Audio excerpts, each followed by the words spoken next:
Let's do the Crayola Marker challenge. If you like to learn different techniques with these markers, because the normal way always destroys the paper, then keep on watching. Okay, first things first. Let's do a color chart with these markers. Yeah, I know it can be super boring, but there's a reason for investing so much time in a color chart. See? The color on the cap is always slightly different simply because of the material. On plastic it looks different than on the paper. And by doing a chart this one time you can avoid unpleasant surprises.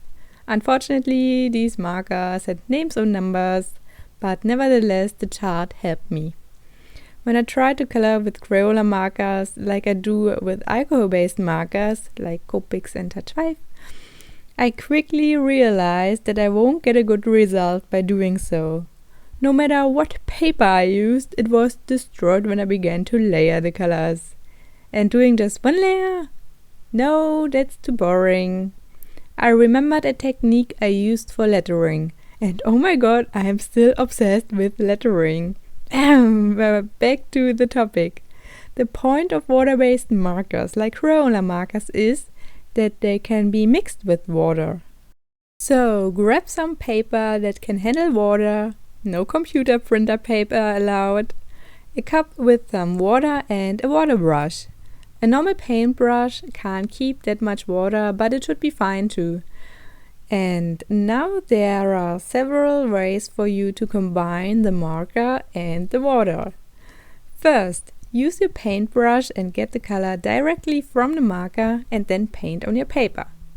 Second, color with the marker on a mixing palette and pick up the color afterwards. By doing so, you can mix the color with water. I personally prefer this method over the first one because I have more control over the amount of color I have in a paintbrush. Third, put some water on the paper and then add the color with the Crayola marker. You get some very nice effects. And you can also blend the color by using the paintbrush and soften the edges. With these techniques, you get a much better result when you blend two colors. At first, the colors aren't that vibrant when you add water, but you can build up your layers without destroying the paper. If you did a mistake, you can also remove some amount of the color from the paper. Just use a tissue and remove the water. If it's already dry, add some water and then rub it carefully on the paper. And then remove the water again.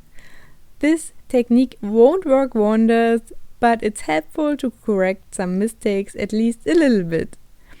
And that's all you need to know. Now let's color a picture with Crayola markers. Here's a drawing I sketched out. I didn't want to have black outlines, so I left the pencil lines to get a softer look. For coloring, I focused on just two main colors, and that's it.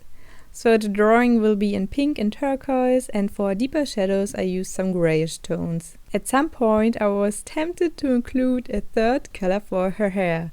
I ogled with the yellow, but then I remembered the last time when I included the third color in a drawing not so long ago, and quickly decided against it. I basically just used the techniques I showed you earlier in this video and began to build up my layers.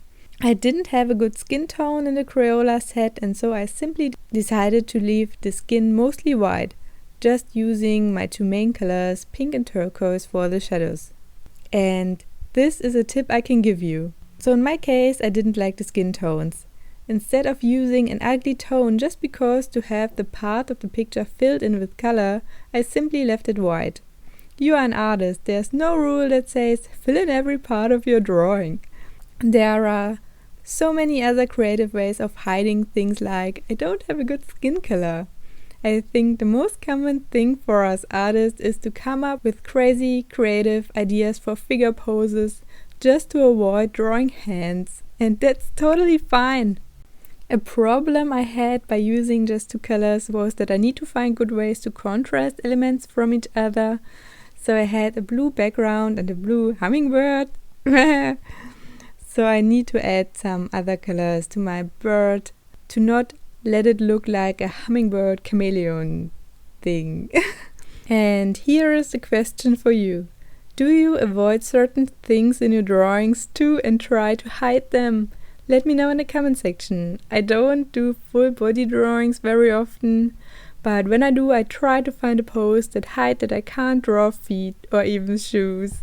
Thank you so much for watching this video till the end or skipping till the end. Next week there will be a second video about this topic in which I talk about how much expensive art supplies influence your art, or just asking, do you need expensive art supplies to make good art?